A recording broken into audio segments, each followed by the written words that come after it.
প্রিয় রাগিনী পর্ব ২ লিখেছেন লামিয়া ইসলাম শাম্মী। চারপাশে নানা রকমের গাছগাছালি, তার মাঝেই দাঁড়িয়ে আছে একটি ডুপ্লেক্স বাড়ি। বাড়িটির বাইরে গেটের পাশে দেওয়ালে বড় বড় করে খোদাই করা আছে খন্দকার ভিলা। বাড়ির সামনে খন্দকার সাহেব শখ করে বানিয়েছেন একটি বাগান। বাগানের এক পাশে বসার জন্য সাজানো হয়েছে ছিমছাম জায়গা, সেখানেই বসে আছেন হামিদ সাহেব। ৫ মাস পর আদরের মেয়েটাকে একবার দেখার আশায় মন খারাপ করে বসে আছেন তিনি। তার সামনে বসে আছেন সাদা পাঞ্জাবি পরা, মেহেদি রঙের লাল দাড়িওয়ালা একজন ভদ্রলোক। তিনি লামিয়ার নানা, নাম ফারুক খন্দকার। হাতে ধোয়া ওঠা চা আর মুখে প্রশান্তির ছাপ। নাতি নাতনিদের প্রতি তার ভালোবাসা অপরিসীম।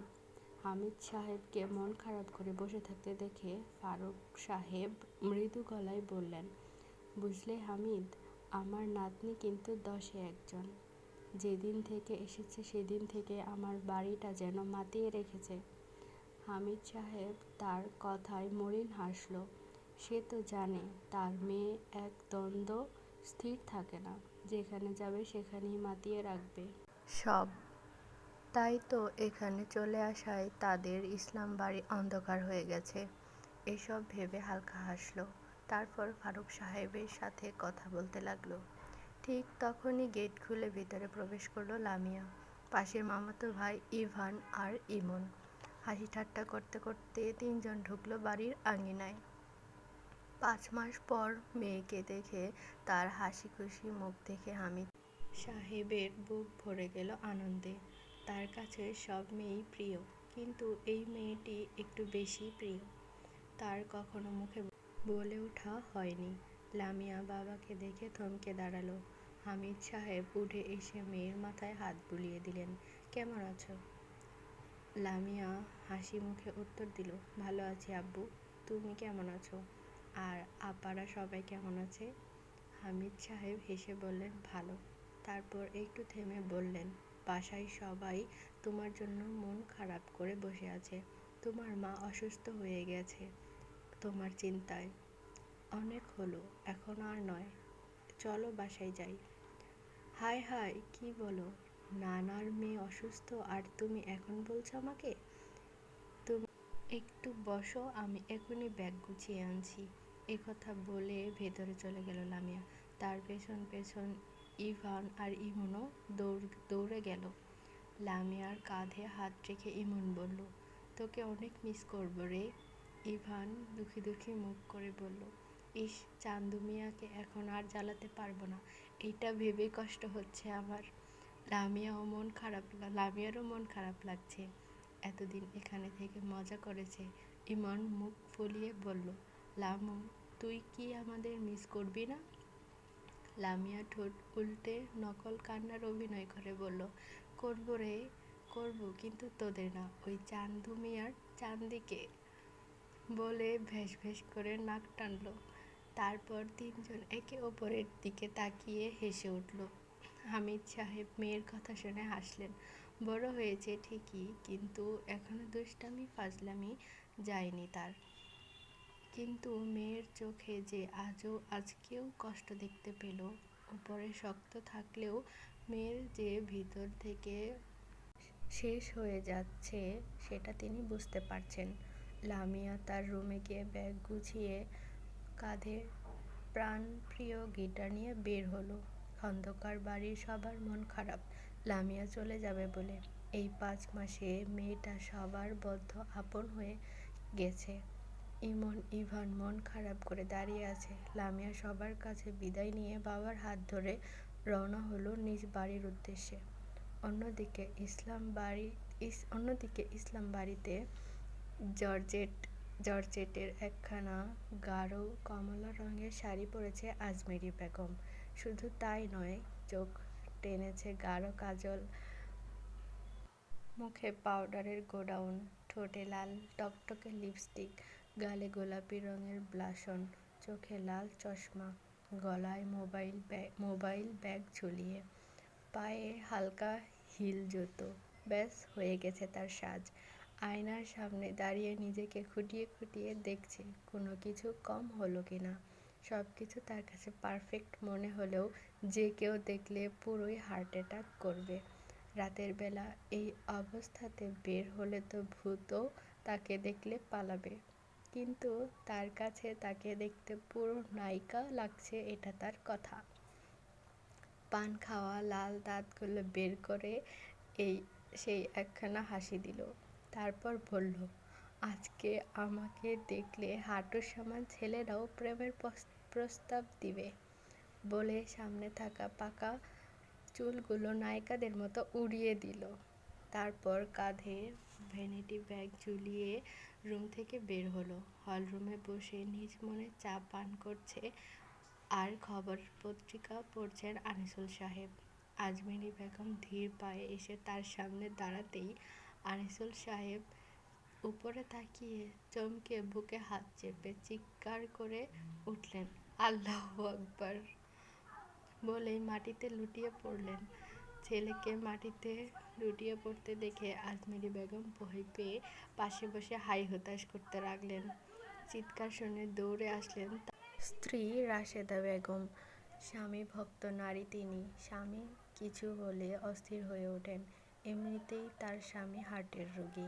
স্বামীকে মাটিতে পড়ে থাকতে দেখে রাশেদা বেগম চিৎকার করে বললেন, কে কোথায় আছো গো? আমার স্বামী আর নাই গো, দেখে যাও তোমরা। বলেই মাটিতে গড়াগড়ি দিয়ে কাঁদতে লাগলেন। রাশেদা বেগমের এমন মরা কান্না শুনে বাড়ির সবাই দৌড়ে আসলো হলরুমে। তখনই বাড়ির গেটের সামনে এসে দাঁড়ালো লামিয়াদের গাড়ি। বাড়ির এমন চিল্লাচিল্লি শুনে লামিয়া আর হামিদ সাহেব একে অপরের দিকে চাওয়াচাওয়ি করে তারপর দুজনেই দৌড়ে গেল বাড়ির ভেতর। রাশেদা বেগমের কান্না শুনে তার বড় ছেলে রাশেদ বিরক্ত হয়ে বলল, চুপ করো মা, এভাবে কান্না করছো কেন? কিছু হয়নি, বাবাকে ডক্টরের কাছে নিতে হবে, আমি এখনই অ্যাম্বুলেন্সে কল করছি। আনিসুল সাহেবের এমন অবস্থায় সবাই তাকে নিয়েই ব্যস্ত, কেউ আজমেরী বেগমকে খেয়াল করেনি। হামিদ সাহেব বাড়িতে ঢুকে ভাইকে এভাবে মাটিতে পড়ে থাকতে দেখে তার কাছে যেয়ে ডাকতে লাগলেন, কিন্তু কোনো সাড়া নেই। ভয় পেয়ে সামনে তাকাতেই দেখলেন হাসিম সাহেব আর আজমির সাহেব ছলছল চোখে তাকিয়ে আছে। আজকে ছুটির দিন হওয়ায় সবাই বাড়িতেই ছিল। হামিদা লামহা এক কোণায় ভয়ার্ত চোখে তাকিয়ে আছে বড় চাচার দিকে। তাইবা চুপচাপ দাঁড়িয়ে মন খারাপ করেছে। আরিফ বাবার মাথায় পানি দিচ্ছে। লতিফা, মনিরা, তাহমিনা বেগম রাশেদা বেগমকে শান্ত করছে। আজমেরী বেগম মাথা নিচু করে হাই হুতাশ করে কান্না করছে। হাত দিয়ে চোখ মুছছেন, যার ফলে সাদা পাউডার আর কাজল মিশে পুরো মুখে এক বিশ্রী অবস্থা তৈরি হয়েছে। মাথা নিচু করে থাকায় সাদা পাকা চুল সামনে নেমে এসে তাকে আরও ভুতুড়ে বানিয়ে তুলেছে। এমন সময় মাহির ঘর থেকে বের হলো। নিচে খাবারের জন্য এসে হলরুমে যেতেই দেখলো সবাই মরা কান্নায় লিপ্ত। সামনে তাকাতেই দেখলো তার বড় চাচা মাটিতে পড়ে আছে। পাশেই আরিফ মাথায় পানি দিচ্ছে আর হাসিম, হামিদ, আজমির মালিশ করছে। মাহির ভ্রু কুঁচকে বড় চাচার কাছে যেতেই পাশে কমলার শাড়ি পরা একজন মহিলাকে দেখল।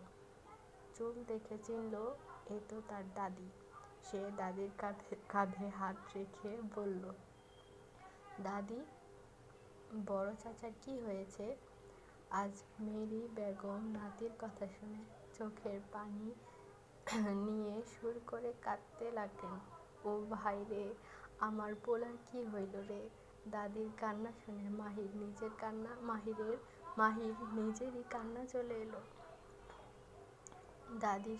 দাদিকে সান্ত্বনা দিতে পাশে ফিরে তাকাতেই ভয় পেয়ে চিৎকার করে উঠল, আল্লাহ গো, ও মা বলে ছিটকে দূরে সরে গেল। সবাই আনিসুল সাহেবের থেকে চোখ সরিয়ে মাহিরের দিকে তাকালো। নাতি কেন ভয় পেল বুঝতে পারল না। আজমেরী বেগম কাছে যেতেই মাহির ছিটকে আরো দূরে সরে গেল। হাতের কাছে পানি ভর্তি মগ পেয়ে সেটা হাতে নিয়ে কাঁপতে কাঁপতে পানি ছিটাতে ছিটাতে বলল, আউযুবিল্লাহি মিনাশ শাইতানির রাজিম, হুস হুস পেতনি দূরে যা। মাহিরের এমন কাণ্ড দেখে সবাই আজমেরির দিকে তাকালো। মনিরা বেগম ছেলেকে ভয় পেতে দেখে দৌড়ে এসে সামনে তাকিয়ে বড় বড় চোখ করে ফিট খেয়ে পড়ে গেল। আজমেরি বেগম এবার চোখ কুঁচকালো। তাকে দেখে সবাই এমন করছে কেন? মাহির মাকে ফিট খেতে দেখে ধরে দাঁড়ালো, কিন্তু নাদুস নুদুস হওয়ায় তার ভার বহন করতে না পেরে বসে পড়ল মাকে নিয়ে। আজমেরি বেগম এগোতেই মাহির টেনে টেনে মাকে দূরে সরিয়ে নিল। সবাই ভয় পেয়ে আজমেরির দিকে তাকিয়ে আছে। হামিদ সাহেব বললেন, মা একটু চুল খোপা করে সামনে তাকান তো। আজমেরি বেগম এবার চুল খোপা করে বললেন, কি সবাই আমারে দেখে এভাবে ভয় পাচ্ছে কেন?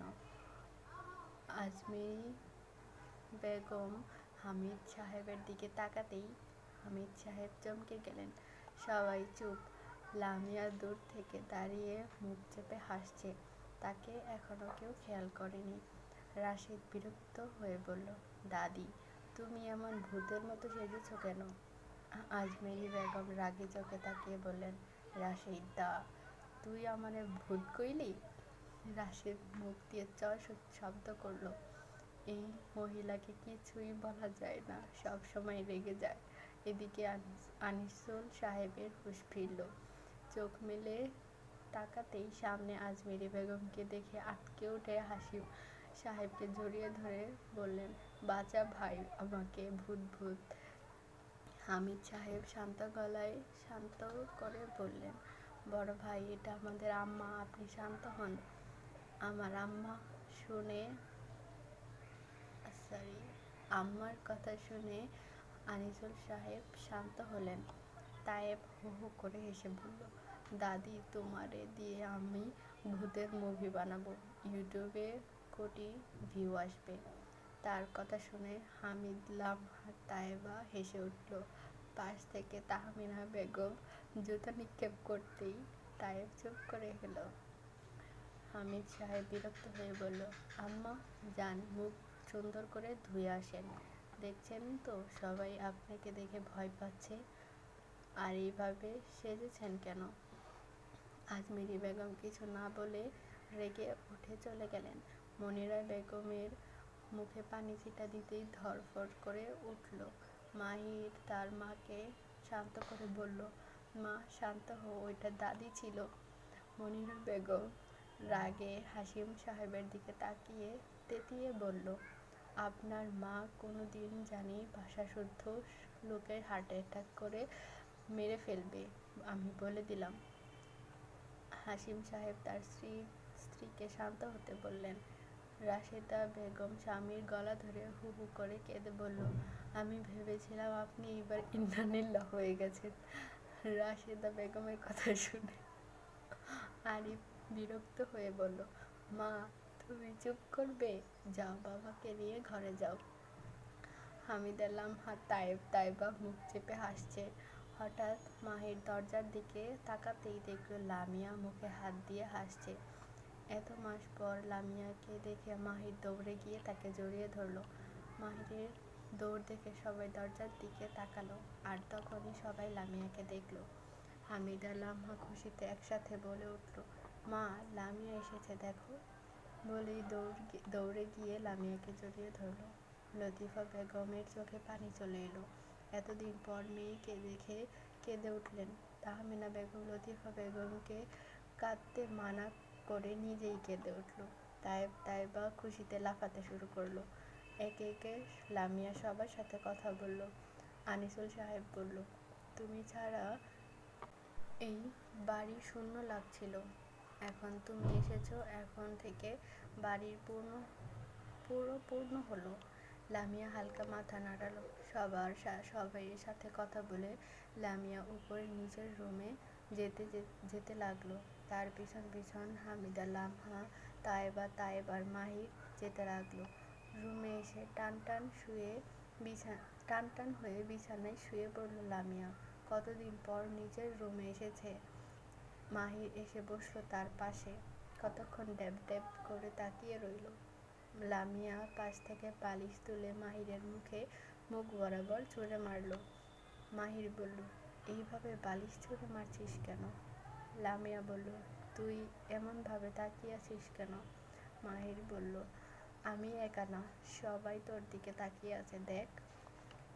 লামিয়া চোখ ঘুরিয়ে দেখল লামহা, হামিদা, তায়েব, তাইবা সবাই তাকিয়ে আছে তার দিকে। লামিয়া বিরক্ত হয়ে বলল, কি তোরা সব আমার দিকে এভাবে তাকিয়ে আছিস কেন? আমার কি রূপ বেয়ে পড়ছে? লামহা বলল, না, তুই এমন খাওয়ার মতো হয়ে গিয়েছিস কেন?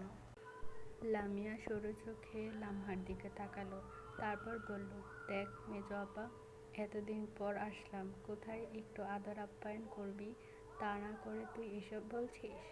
একটু থেমে বলল, যা তোরা সব বিদায় হ, আমি একটু ঘুমাবো। আর মাহির, তায়েব, তাইবা, বিকেলে দেরি থাকিস, বের হবো একটু। কেউ কিছু না বলে চলে গেল। সবাই চলে যাবার পর লামিয়া কিছু একটা ভেবে শয়তানি হাসি দিয়ে ঘুমের রাজ্যে পাড়ি দিল। দুপুরের খাবার টেবিলে বসে আছে সবাই। হরেক রকম খাবার দিয়ে টেবিল সাজানো। আজমেরি বেগম মুখ ফুলিয়ে নিজের ঘরে বসে আছেন। তাই তার 4 ছেলে গিয়েছে ডেকে আনতে।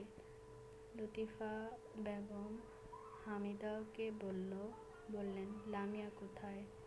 হামিদা জবাব দিল, মা, লামু ঘুমাচ্ছে, ঘুম থেকে উঠলে খেয়ে নেবে। লতিফা বেগম আর কিছু বললেন না, খাবার বাড়তে লাগলেন। কিছুক্ষণ পর আজমেরি বেগমকে মানিয়ে খাবার টেবিলে নিয়ে এলো তার ছেলেরা। রাশেদা বেগম আজমেরি বেগমকে খাবার পরিবেশন করে দিলেন। খাবার শুরু করল সবাই। তখনই আনিসুল সাহেবের ফোনে টেবিল কাঁপিয়ে কল এলো। তিনি বিরক্ত হয়ে পকেট থেকে মোবাইল বের করলেন। স্ক্রিনে খান নামটা দেখে তার চোখ খুশিতে চকচক করে উঠল। ফোন কানে নিয়ে হ্যালো বলতেই ওপাশ থেকে ভেসে এলো আনিসুল, আমরা আজ সবাই দেশে ফিরছি, 2 দিন তোর বাসায় থাকবো, তারপর নিজের বাসা পরিষ্কার করে চলে যাব। এতে কি তোর সমস্যা আছে? আনিসুল সাহেব খুশি মুখে জবাব দিলেন, কোনো সমস্যা নেই, আমরাই তো। তোর যতদিন খুশি থাকবি, কোনো অসুবিধা নেই। তারপর অনেকক্ষণ ফোনে কথা বলে কল কেটে খুশিতে লাফিয়ে উঠলেন সবাই। উঠে সবাইকে জানালেন শফিউর আর তার পুরো পরিবার নিয়ে আসছে বাংলাদেশে, আমাদের বাড়িতে কতদিন থাকবে, তারপর ওদের বাসা পরিষ্কার করে চলে যাবে। শফিউর খান আর তার পরিবার আসছে শুনে সবাই খুশিতে লাফিয়ে উঠল।